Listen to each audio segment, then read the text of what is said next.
An aggravated assault took place early Sunday morning. The Yuma Police Department says it happened near 11th Street and Avenue A. A car crash back in June of 2021 involving a then Yuma City administrator is now settled. Amberley's Place, along with support from the Yuma community, has helped over 3,000 victims of abuse. YPD says they received a call about a burglary just after 1 p.m. Undocumented immigrants from at least 94 countries have passed through our community. One dead and another injured after a report of shots fired in El Centro on Saturday. Two women in Imperial who I spoke with share a bond of friendship. A Louisiana-based federal judge has blocked the Biden administration's plan to end Title 42. Over 1,000 undocumented immigrants are crossing into the Yuma sector every single day. The shelling continues in Ukraine today as the government there accuses Russia of violating a ceasefire. Secretary Alejandro Mayorkas meeting with Yuma County officials, and new details emerging about the former U.S. Marine killed in combat in Ukraine.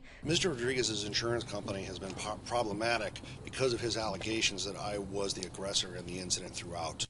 Even with a plea agreement on the table, Marzik says it's been a lot, adding the opposing party's insurance company told him to stop harassing Rodriguez and his family. But he says he has not made any contact with them at all. And Phil Rodriguez's attorney says his client was unaware that his insurance company said anything of the kind. Rodriguez was initially charged in connection with a crash on the 8 freeway last year. He originally faced up to 30 days in jail and probation, but 2 of the 3 charges are now dropped.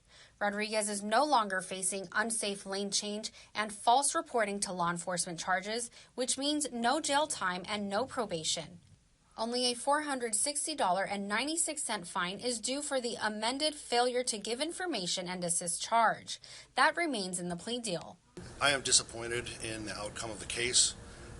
There was so much more to this incident than what was worked out in the plea agreement. In a way, I'm relieved it's over with. It has been nearly 7 months now, and it's time to move on.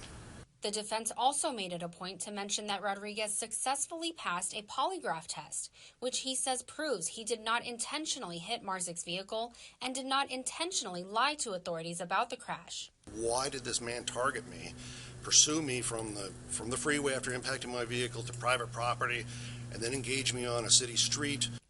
Questions that may never be answered, and it's not quite over yet. The month of July has already set a new record at the border, and it's not over yet. 1,800 individuals had entered, and that added to a total that we already have 8,000 for the month. It's pretty significant considering we only had a little over 7,500 for the whole year of 2020. Processing large groups of 50 or more at a time, like this past week, takes a lot of manpower. Resources that we would normally have somewhere else where we could have a better enforcement posture for those who are trying to evade us.